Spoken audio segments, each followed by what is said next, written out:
Ladies and gentlemen, welcome on in. It is that time. Fantasy Daily, the Thanksgiving episode, everybody. Welcome on into the Fantasy Feast. As you can see from the thumbnail behind me, I am super stoked to be here. As you guys can tell, I've been on hiatus a little bit. Got a lot of stuff going on in my personal life, but we need to focus back in on fantasy because it is almost time for fantasy playoffs. It is almost time to get ready. Well, it is time to get ready for your championship right now. It is right around the corner. So obviously I had to jump back in here. I'm definitely going to try to be on here a lot more often. Got a lot of stuff that ironed out that I needed to. So here we are. We are ready to go for the Thanksgiving show, and obviously this is going to be a big one. There's a lot of cover on this one. News and notes, stuff that I really need to get into and stuff like that will be more so tomorrow and Friday. Obviously there's not going to be much to talk about tomorrow. I'm going to get most of it in, so it probably won't be anything besides my going live on TikTok tomorrow morning to help you with your Thursday game day decisions for Thanksgiving, the game slate. Obviously we're going to cover those on game breakdowns as well. But we got a fun show. I'm super excited to be here. I'm super excited to be back. Obviously, I had a lot, that I, missed, and it sucks because I can't really go back and, try to recover all of that, in between space stuff we missed. So unfortunately, I am going to have to take it on the nose and start from where we are right now and move forward on that. So any implications as far as injury, stuff like that, we are going to talk about on Friday. But if they has to do with Thursday, I will mention that in those games today on this show. Tonight, the Thanksgiving show, the Fantasy Feast. So I'm excited. Got some good stuff. I got the Fantasy Menu, which is going to be a fun little segment that I dig out for you guys tonight, where we go into just some associations. We talk about some fun stuff from Thanksgiving, some dishes about Thanksgiving, and I'm going to give you my player comparisons of those dishes and the association of them, just for a little bit of fun, because it's Thanksgiving, we got to do something cool. Then we're going to talk about running back duos, some duos in the running backs that, it's kind of, is it this guy or this guy? That's usually a big issue, so we're going to dive into that as well. Then we got the game breakdowns, the 3 games for Thursday night, and then I'm going to talk end of season players. So big show here. I'm going to try to steamroll through it as fast as I can. I know I'm not going to be able to get all to, through it in a half an hour like I usually like to do, getting through it in a half an hour. But let us dive right into it. But actually, nope, let us not. Before we do, it's still Wednesday. I'm filming this Wednesday night, so you guys have it Thursday morning when you're waking up, watching the parade, whatever you're doing, cooking the turkey, you're trying to fall back asleep. Don't put the oven on and fall back asleep. I don't know why I said those back to back. But this is that show, so you can watch that. But if you're listening to this Thursday morning or a Wednesday night, check your waiver for who was dropped. It's still Wednesday, so check to see who was dropped. See who was out there, go through all your leagues. I have, quite a few leagues, so it takes me a little bit to go through all of my leagues. Sometimes I forget, sometimes I go away from 1 or 2 leagues. So make sure you're checking every single one of your leagues to see who was dropped and maybe make a plan to go out and get them. In one of my leagues, Elijah Mitchell was dropped. I made sure that I was eyeing Elijah Mitchell the entire time so I could go and grab him, and I did. So make sure you're doing those things. And with the Thursday games coming tomorrow, make sure your Thursday players are out of the flex. I know it's 3 games, but make sure they're not in your flex. If you're in a double flex league and you have to, that's kind of a different story.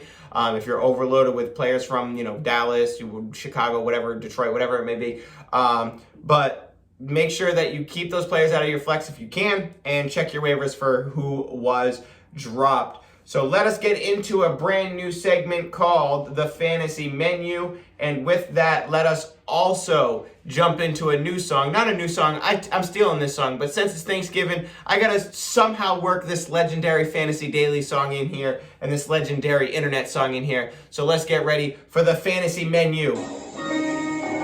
I got beans, creams, potatoes, tomatoes, lamb, lamb, beans, creams, take my sip while I'm waiting. Chicken, beans, creams, potatoes, tomatoes, lamb. It's not the same when I'm dancing by myself.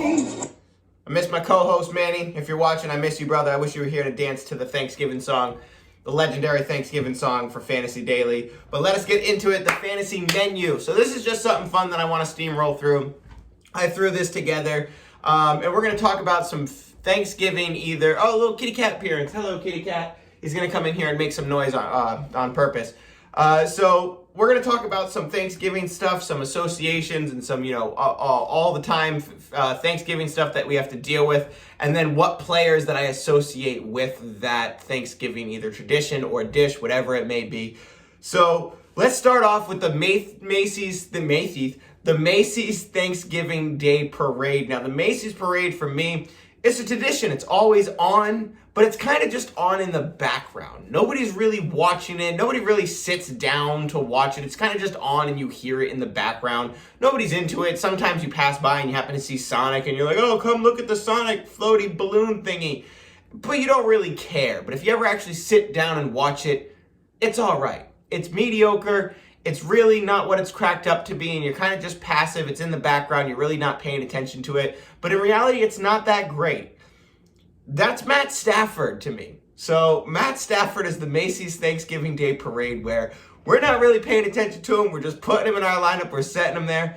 And he's really not that great. As far as I'm concerned, Matt Stafford this year, for me personally, has kind of been in the consideration of streamer category, where you can play different quarterbacks rather than him. Whereas, sometimes the perception is you plug in Matt Stafford, and, since he's on the Rams, we've been kind of rolling with it the entire season. And I feel like that perspective is still kind of out there, where you just plug in Matt Stafford and you forget about it. But there are some weeks, I know obviously there's very, very little leagues that you can pivot away from Matt Stafford, but obviously if, I'm just trying to do the name fun association game here, obviously you're not pivoting away from Matt Stafford if you don't have a better option.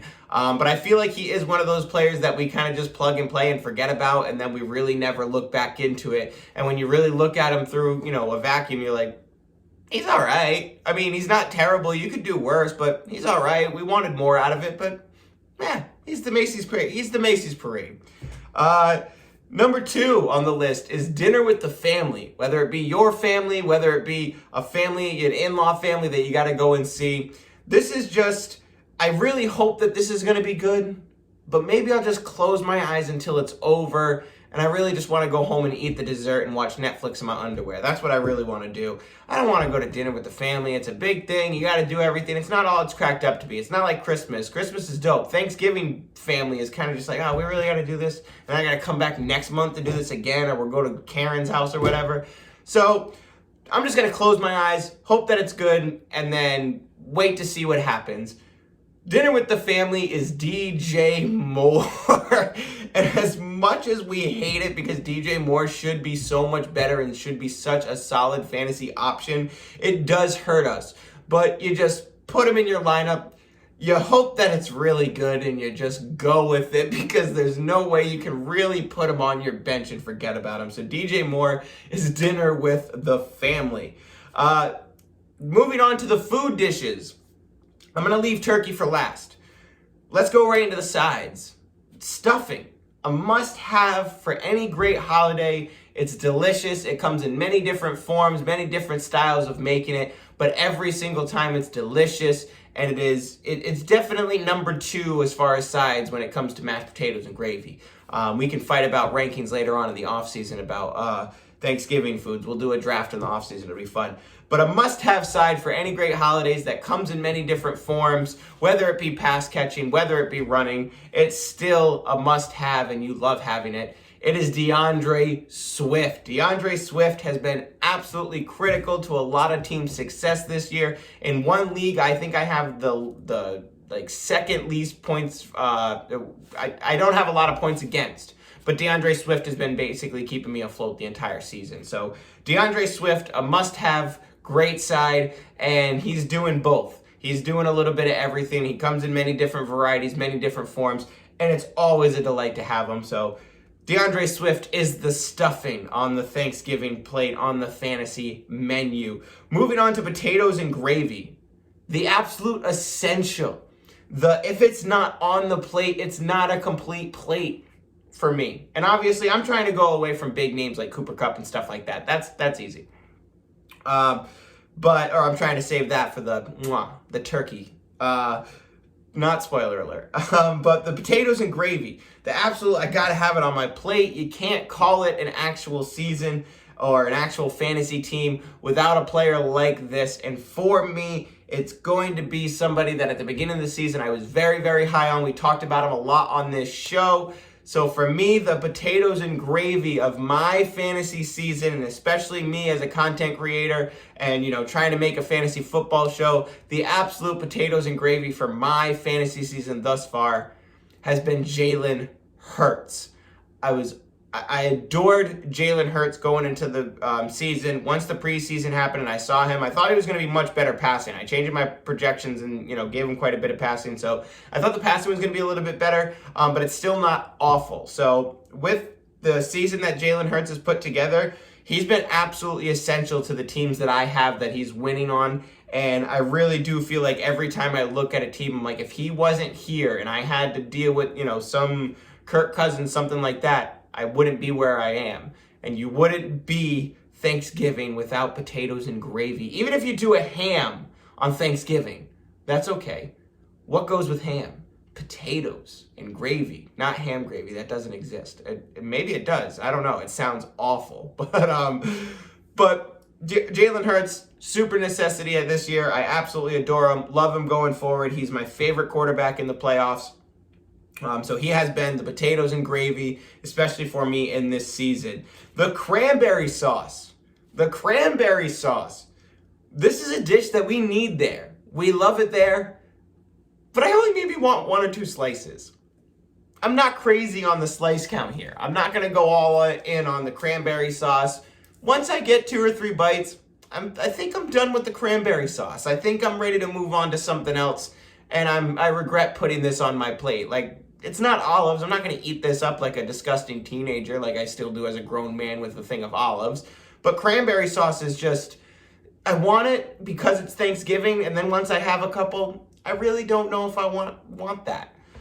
That's Tony Pollard. So Tony Pollard has been absolutely hit or miss when it comes to certain weeks, but he's been pretty consistent on the field, and he looks pretty good as far as production-wise goes. When you see him, he looks efficient. For his snap count, his averages, he looks great, but obviously he's not getting on the field as much because of Ezekiel Elliott. So that's why I put him there. You need him there on your team. You need him, especially if you're, the Zeke owner. You like to have him. He shouldn't be on your waiver wire. If he's out there on your waiver wire, he absolutely needs to be on one of your rosters. I think he has great value this week, especially. I love him in the game against Vegas, being that CD might not make it. It's trending towards CD's going to make it, but it looks like he might miss. Amari Cooper's probably out, is out. So with those two being out, I think you're going to see a lot of Zeke and Tony Pollard. But anyway, I don't want to get into all that just now. Cranberry sauce, Tony Pollard. You got to have him. You want him there. But once you play him once or twice, now you're like, I got to put you back on the bench. I can't play you in this matchup. I can't play you in this game, so it's hit or miss. That's the cranberry sauce, my man Tony Pollard. Love Tony Pollard. The rolls, the bakery fresh, the buttery fresh, even if you get the ones that you just take out and heat up and eat them like that, they're still amazing, and they taste even better on Thanksgiving. But the rolls, I can't get enough of them. Give me more. I'll eat 3 or 4 of those. I'll pile them on my plate. I'll get all full on bread, and then I can't eat the rest of my plate. But I don't care because the rolls are so good going down. Give me a couple of them. Keep them coming. It doesn't matter where they are. They're probably the number one on my plate that's going in my face first. That is the San Francisco backfield, whether it be Elijah Mitchell or Jeff Wilson. I don't care either or of which one it is. Keep them coming. Give me whatever the starter is in San Francisco. I want it. I know Jeffrey Wilson didn't have a great game last game.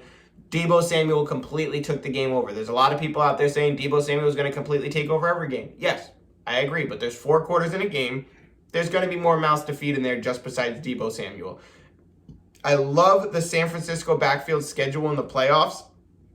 I love both these guys. There's one league where I have both of them rostered, Elijah Mitchell and Jeff Wilson. I'm keeping both of them probably through the fantasy playoffs, and I'm going to clog up my bench while I do it. I have no problem doing that. In good matchups, plus matchups, if Elijah Mitchell's out, I don't hate starting Jeffrey Wilson this week. I'd much rather pivot somewhere else because I don't like the matchup against Minnesota, but at the same time, I do not hate it. I think you could do way worse than Jeff Wilson at running back.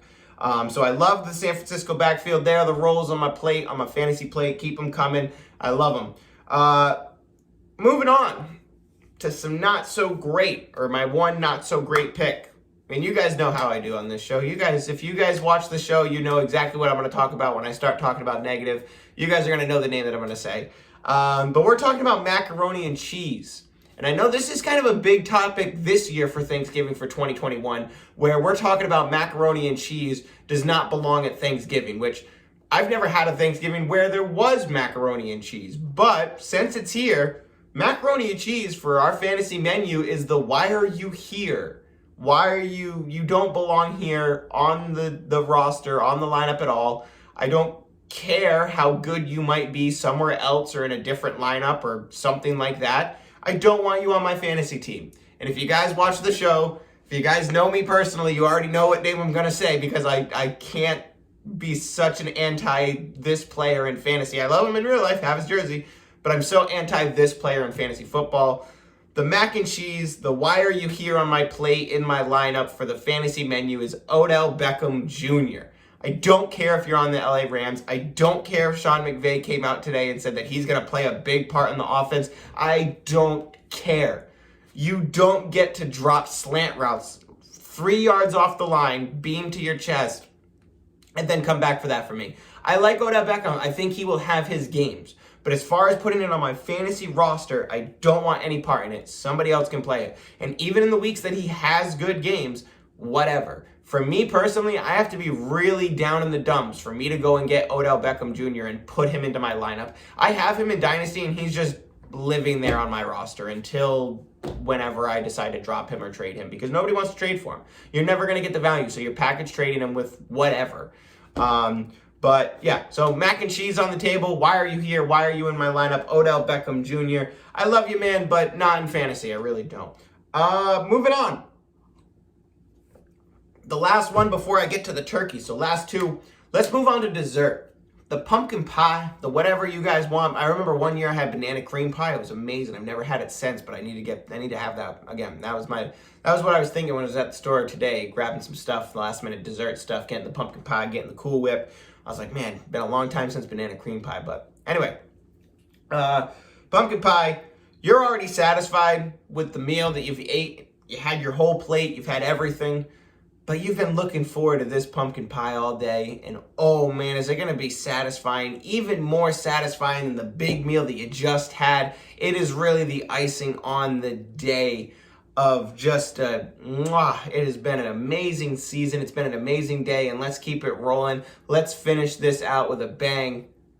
Ladies and gentlemen, the pumpkin pie on my fantasy menu and for the fantasy season is Jamar Chase. And how could it not be? How could it not be? You are so satisfied in what you got and what you paid for, what you expected. If you called your shot on him at the beginning of the season, it's even sweeter. His fantasy playoff schedule is great. I love the Cincinnati Bengals playoff schedule, including Joe Mixon, including especially Jamar Chase. So the pumpkin pie, the one that you've already been satisfied with, but you're ready to finish out with a bang. Jamar Chase, absolutely love him this year, and I love him going forward. He's going to be a stud.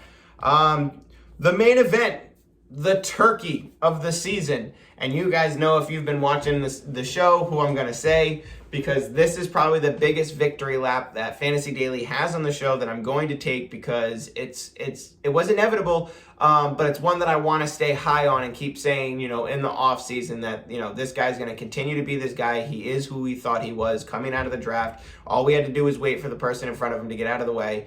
And everybody, the turkey, the main event on the fantasy plate of the fantasy menu is Jonathan Taylor. And how could it not be? Like we said many, many times, it was the same exact situation as DeMarco Murray in front of Derrick Henry, where why are you running DeMarco Murray? Get him out of the way. We need we need Derrick Henry to be the bell cow. He's clearly the guy, and now it's the same thing with Jonathan Taylor. We've been saying it for a while. Nyheim Hines, we love you. You're super talented. When you get in, when you're the starter, we want you on our fantasy team. But Jonathan Taylor is just uber talented. He's a beast, and he does what he wants. And we've been making the Derrick Henry comparison for 2 years now, so it's beautiful to actually see him get in there and do what he can do. So for me, the turkey, the main event of the fantasy menu for the entire season and the rest of the season, it's got to be Jonathan Taylor for you. Honorable mention would be Cooper Kupp. He's been a delight to have, but I don't think that, the surprise level there. You know, when you see Cooper Kupp doing it, you're like, yeah, it's Cooper Kupp with Matt Stafford. He's a beast. You know what I mean? Like, we knew Cooper Kupp was insane. Whereas Jonathan Taylor, he's in his sophomore year. We were he was behind Nyheim Hines. Not everybody was super high on him. You know what I mean? So Cooper Kupp was still a high drafted wide receiver. I know Jonathan Taylor was as well, but he still wasn't taken up with Derrick Henry and stuff like that. So all in comparison. Let's move on real quick. That is the fantasy menu. Let us move on to the running back duos. And we were going to talk about a few duos, 4 to be exact, this week and moving forward. Just the comparisons of where I am on them and what I think about these players. So first is Dontrell Hilliard and D'Onta Foreman for the Tennessee Titans. Adrian Peterson has been released by the Tennessee Titans. So Dontrell Hilliard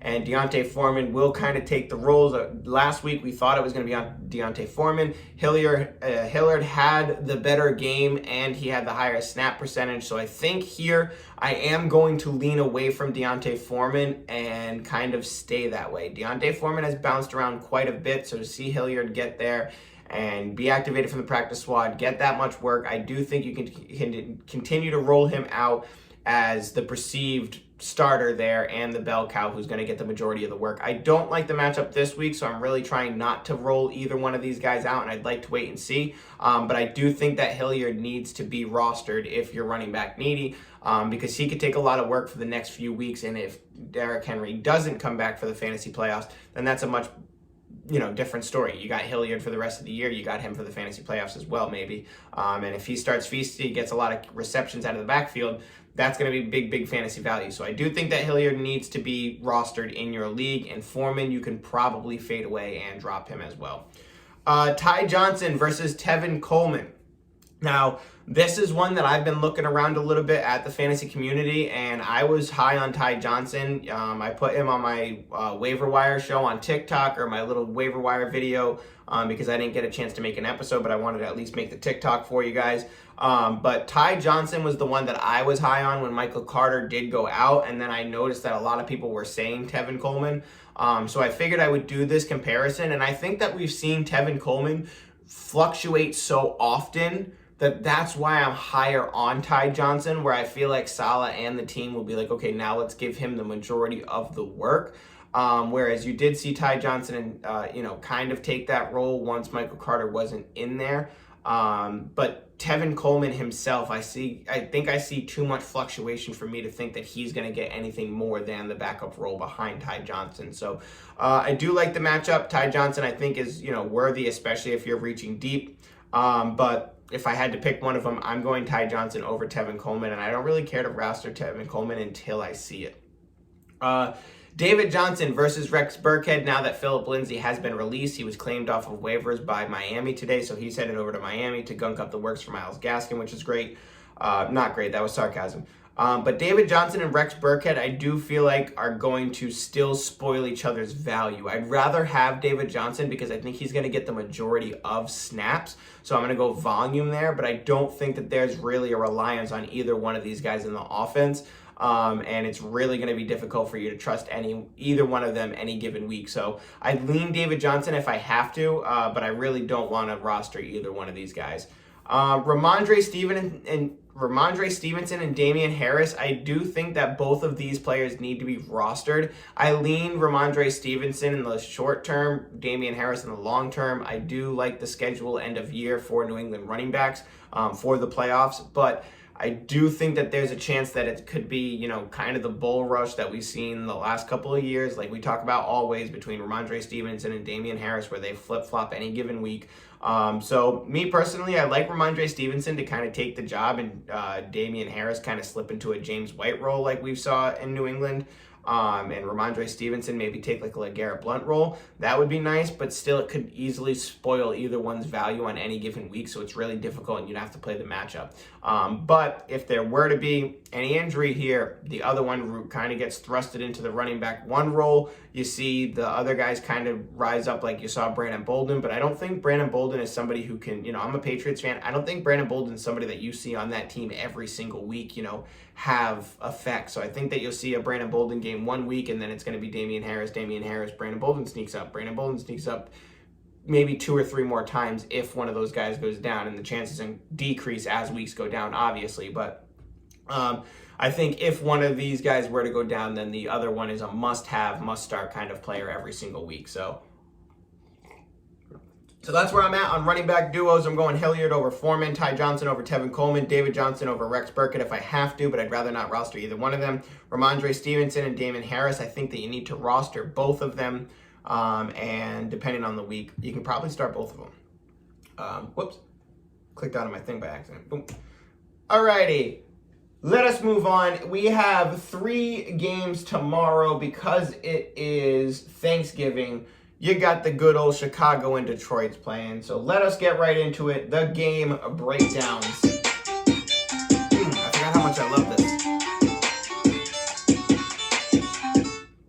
All right. So we got Chicago at Detroit, the classic game. Both teams who always play each other. So let us get boom, boom, boom, poop this. Sorry. All right, Chicago at Detroit, which is going to be the 12:30 game. Then you got Las Vegas at Dallas, which is the 4:30 game. Then you got Buffalo at New Orleans. Prime time when you're eating that pumpkin pie, when you're eating that Jamar chip. Nope, not going to say that. Moving on. All right, moving up. Chicago at Detroit, which is at 12:30. We're talking Justin Fields out with a rib injury, and Andy Dalton is going to get the start. This is sort of good news, okay? They're a little bit more settled in with the offense with Andy Dalton. Even if Andy Dalton just has 2 moves, that's a good thing for Chicago and for the players that you have who play for Chicago. So as much as Andy Dalton can be absolutely inept, that this is a good thing. It's a little bit of consistency for the offense. It gets them a little bit more settled in and makes you a little bit more confident about the players. So Andy Dalton, you do not start Andy Dalton. That's not what I'm saying at all. But the options like David Montgomery for me is a for sure start, and I cannot wait to start him in this game. So if you're nervous about David Montgomery, if you think that, he's one of those players who's not paying back his dividends, you're absolutely right. But I think that tomorrow he's going to pay you back for being so patient. So me, I've been trying to trade in one of my leagues. One of my friends got David Montgomery in a couple leagues. And been trying to trade with him. He absolutely will not give me David Montgomery. So I think tomorrow he gets rewarded for being patient with him and not trading him away. Detroit is allowing the 3rd most points to running back. Justin Fields is getting Andy Dalton's getting a little bit more settled in. The offense looks a little bit better. So hopefully David Montgomery catches some of those passes out of the backfield while also bullying, Detroit's defense for some rushing yards and maybe a couple rushing touchdowns. So I'm rooting for you, David Montgomery. Get those couple touchdowns tomorrow. Allen Robinson is likely to miss this game, and that's going to really shoot Darnell to the Mooney. And now I love Darnell Mooney. You guys hear me talk about him a lot in the offseason as we evolve. So now that Andy Dalton's in the game and he's, peppering him with targets. I know last week a lot of the people were talking, oh, well, he only caught 5 targets. Well, he targeted him 16 times, blah, blah, blah, blah. That's 16 targets, man. Andy Dalton has a plan to go with Darnell Mooney on his first read and want to get Darnell Mooney the ball. And Darnell Mooney has the talent to do stuff with that play. So I really like Darnell Mooney this week. I think that if you have him, you must start him. I know that he was questionable, but they did say that he's fired up. He's ready to go. Back-to-back touchdowns back-to-back touchdown weeks, back-to-back 20-point weeks. You got to fire up Darnell Mooney, and I think he's a great safe play this week. Chicago defense, absolutely fire up Chicago's defense against Detroit. Jared Goff is going to play. They said it, but right before I went on air that he's gonna be out and he's gonna be out there. He's gonna be available. So Jared Goff should play. This is a good thing for everything except for Chicago defense as well. I'm still rolling out Chicago defense regardless because Detroit is just so bad. But Jared Goff should play, or he's going to play in this one, which is good news for Deandre Swift. Jamal Williams. He's one of those players I actually got a couple questions about because he's on the waiver wire and you're reaching deep. If you have to, you have to. Like, I'd really feel bad if you didn't get like a Devontae Freeman or, one of the running backs that were on the waiver wire at the beginning of the week. Hopefully you can go back and maybe get one of those. Maybe you can sneak one of those guys in there. But I'd really rather not play Jamal Williams, even if they are playing Chicago, because I do think that the team is clearly shown now that they want to run the ball with Deandre Swift quite a bit. So I really do think that you're going to start seeing the Deandre Swift, I don't want to say Christian McCaffrey, but I just think that reliance, you know what I mean? DeAndre Swift is not Christian McCaffrey, but I mean that the way the team relies on him, that they're going to constantly go to him in situations. I think that's DeAndre Swift. So I love Jamal Williams. He's a good back. He's a bully back. But DeAndre Swift is a very, very complete player, and I think they're going to go to him a lot. I love him rest of season. Amon-Ra St. Brown, Khalif Raymond, you got to fade the wide receivers. It's just such a crapshoot on Detroit. You got to fade them. I don't care if Jared Goff's back. I don't want any part in those guys. TJ Hawkinson, you can breathe a sigh of relief. He didn't kill you last week, but I think this is a good matchup for him. Jared Goff is back. They're on Thanksgiving, so hopefully it's one of those weeks where, Jared Goff, just all of a sudden shows up and, it's a Thanksgiving miracle. So TJ Hawkinson you can put in, and I think you can be satisfied with him. He didn't kill you last week, so don't be too down on him. Detroit defense in play. This is weird, but Chicago's letting up the 6th most points to defense. So it's weird, but if you're really staring at defenses that you hate, I think this one's a shot in the dark. So we'll review it on Friday when we talk about it, talk about the games. But I think that Detroit defense might be in play in this game as far as, one of those teams that you could roll out. And Andy Dalton might hand you a Thanksgiving miracle. Moving on, Las Vegas at Dallas, 4:30 game. We're talking Derek Carr versus Trayvon Diggs in the Dallas defense. Derek Carr, I am not starting in this game. Let's talk about Josh Jacobs, Kenyon Drake, and Peyton Barber. I do think that Josh Jacobs is the number 1 running back. I'd really like to see him have a good game in this one. But I'm really starting to move away from my love for Josh Jacobs because of the team. I was hoping that once John Gruden left, you were going to see a lot more of him. I was hoping that when John Gruden was there, you were going to see a lot of them, but it's just not happening. So due to the fact that it's just not happening, you're seeing Kenyon Drake on the field. You're seeing Peyton Barber on their field. They're constantly rotating. They're not giving Josh Jacobs the full workload. So I am worried about him. And if you happen to have a league where trading's still open, I'm definitely willing to give him up for a player that I'm going to put in my lineup every single week. So hopefully you're not relying on Josh Jacobs as your running back too. And if you are, I definitely recommend taking Josh Jacobs and somebody else and going to get a running back too that you can rely on. Because I don't think this rotation's going anywhere. I really don't think this rotation's going anywhere for the entire season. It's going to keep hurting Josh Jacobs' value. So if you're one of the lucky leagues that, your commissioner lets you trade up until, week 13, hope for a good matchup against Dallas and then trade him. But I really would not want to start Josh Jacobs if I don't have to in this league, in this week. So a lot of rotation. It's killing the value, and I like Josh Jacobs a lot. It breaks my heart that this is happening, but it is what's happening. We got to adapt or die, especially in fantasy. Moving on to the wide receivers. Hunter Renfrow. Disappointing last week from Vegas, but I really do think that Hunter Renfrow could be an okay start in this game, even if they're going up against even if he's going up against Trayvon Diggs. I think he's going to be Mr. Necessity. I think Trayvon Diggs is going to hit Darren Waller every now and then. He's going to move around.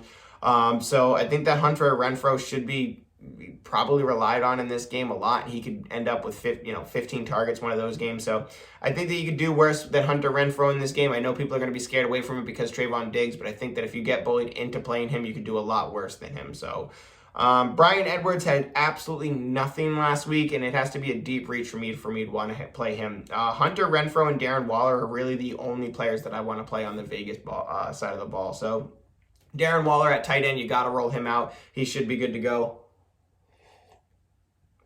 Dallas side of the ball, Dak Prescott. It's tough for me, but I don't know if I want to start Dak in this one. I think they're going to lean heavy on the run game. If CD plays, I'll start Dak because you really don't have any other options, but I might start Cam Newton over Dak this week. It's tough for me to not want to start Cam with his rushing ability and everything, and his touchdown ability, but Dak is just, I don't like what I saw, and if CeeDee's not in the game, we know Amari's out. I don't like the chance that this whole game could go to Zeke and Pollard, and that's kind of what I expect. So if I can pivot away from Dak this week, I think I would, and I would start Cam over Dak this week. I know it sounds weird, but I absolutely would. Absolutely would. Zeke and Pollard, the 6th most points to running backs Las Vegas has allowed. So I really like Zeke in this one. I love Zeke in this one. I really like Pollard. I think they're going to both be on the field at the same time. Pollard could catch, 4 or 5 passes in this one pretty easily. So I really like Zeke and Pollard. If you're dying at running back, you're really hurting at running back. You got Clyde Edwards-Helaire and James Conner as your running backs. That'd be sad. I hope that's not the case. Maybe not James Conner. But so if you guys have those, then I think that it's worth rolling out Pollard or somebody like that. You could do worse. CD is on the line. He's iffy. He might play. He might not play. I think they're leaning more towards he is going to play. But I think that's team optimism, and it really depends on if he crosses the thresholds in the NFL's protocol. Cedric Wilson, Michael Gallup, I think they're both okay plays here. As much as I don't like Dak Prescott, I think that there is going to be quite a bit of targets to go around, and you could do worse, so I don't hate playing those. Dalton Schultz. Las Vegas has allowed the 4th most points to tight ends. I love Dalton Schultz in this game. I think he is a must start as well. So I think he's going to get peppered with targets. He has a chance for a touchdown in this one, so I like Dalton Schultz, willing to roll him out. The Dallas defense against Las Vegas, I think that's a solid start as well. So if you guys have the Dallas defense and you had to slot them in this week, I think you could do a lot worse than that. Moving on to Buffalo at New Orleans, the 8:20 game, the primetime game, and we're almost at 45 minutes, so I do want to cut the show kind of early. So I do have, 2, 4, 6, 8, 10, 12, 14 end of season players that I want to talk about. We will talk about that on the Friday show. But I'll just give you the list. Since you're here, you're a great listener. You're tuning into the show. You've liked and subscribed on YouTube. You followed me on TikTok. You did all the good stuff to help me out. So I'll just give you a little sneak peek. We're going to talk about Michael Pittman, Deebo Samuel, Devontae Smith, Miles Sanders, DK Metcalf and Tyler Lockett, Marquise Brown, Elijah Mitchell and Jeff Wilson, which you guys already heard me talk about, Deandre Swift, which I've already spoiled, A.J. Dillon, James Conner, Leonard Fournette, Kareem Hunt, Devontae Freeman, and then Saquon Barkley. So those are the players that we're going to talk about Friday and how I feel about them for the rest of the season and especially their playoff matchup. So like I said, I don't want to go too much longer. We're going to cover the primetime game, and then I'm going to hop off for the night so I can get myself ready for Thanksgiving as well, set all my lineups and stuff like that. Let us talk about Buffalo at New Orleans, the 8:20 game. Josh Allen. You got to start Josh Allen every single week. You got to do it. Keep it rolling. I know that people are a little bit worried about Buffalo. You got to keep starting Josh Allen. Same thing with Stephon Diggs. You keep rolling out Stephon Diggs. Cole Beasley and Emmanuel Sanders. Not the same thing. Not the same thing. I am willing to start both of them in this matchup. Cole Beasley over Emmanuel Sanders if I have to. But Dawson Knox is finally back. I love Dawson Knox in this matchup. I do think that you can play Dawson Knox for sure. So I think with that, I'm going to move away from Emmanuel Sanders and try to tick down Cole Beasley a little bit. So I'd rather play Hunter Renfrow over Cole Beasley. I'd rather play Rashad Bateman over Cole Beasley. I'd rather play both of those guys over Emmanuel Sanders, obviously. So if I can move away from Emmanuel Sanders, I absolutely will. There's probably quite a few people on the waiver wire I'd rather play than him. If Kadarius Toney plays this week, I'd rather take the chance on Kadarius Toney than Emmanuel Sanders. The running backs, Zach Moss, Devin Singletary, Matt Breida. You guys, if you follow the show, know why I just listed 3 running backs, because you can't trust any of them. I don't want any part in this. New Orleans has been great against the run. I don't want any part of this for Zach Moss, Devin Singletary, Matt Breida. Dawson Knox, we talked about, must start in this game. Buffalo defense, I think you can roll them out as well, especially since Alvin Kamara and Mark Ingram look like they are not going to play. And let's talk about New Orleans since we're talking about it. Taysom Hill, Trevor Siemian, they're going to keep doing their thing, which means you can't start either one of them. Kamara is out. We know that for sure. Ingram is questionable. So now we get into the idea of maybe we can start Tony Jones. Now, we talked about how in perception, Buffalo is a great rush defense. They haven't really played any great rushing running backs, and then Jonathan Taylor just beat the snot out of them. So Tony Jones might be in question here, and he's probably available in basically all of your leagues. So if you need running back this week and you're really scared of what's going to happen, maybe pick up Tony Jones. If Ingram's out, pick up Tony Jones, throw him into your lineup, and you already know what you have in running back on Thursday and what you need to make up for. So if both of them are out, I think that Tony Jones is a great start for you to throw into your lineup. Obviously, if you have better options out there, you're not starting Tony Jones over Devontae Freeman, stuff like that. But if you have like J.D. McKissick, I think that I would start Tony Jones over J.D. McKissick, something like that. You know what I mean? If you're starting Nyheim Hines, those guys, I would start Tony Jones over them, especially if Ingram and Kamara are out. Yeah, Callaway, moving on to wide receivers. Callaway, Harris, everybody, blah, blah, blah, blah. So these guys, the wide receivers, I really want to step away from it because it's every single week. We don't know who it's going to be. It's a lot of in-between. I don't want any part of those guys. Adam Troutman, done for the fantasy season. He's going to miss 4 to 6 weeks, so that's basically the rest of the season. He's done, or that is the rest of the season, so he is done for the season, and I don't really want to touch either one of the tight ends behind them. Because we don't know what's going to happen. So I really don't want to touch really anything in New Orleans besides whoever the running back is. Whoever the running back one is for New Orleans, I'm willing to play. But Buffalo should be able to get back into their groove in this one and, kind of save their reputation a little bit.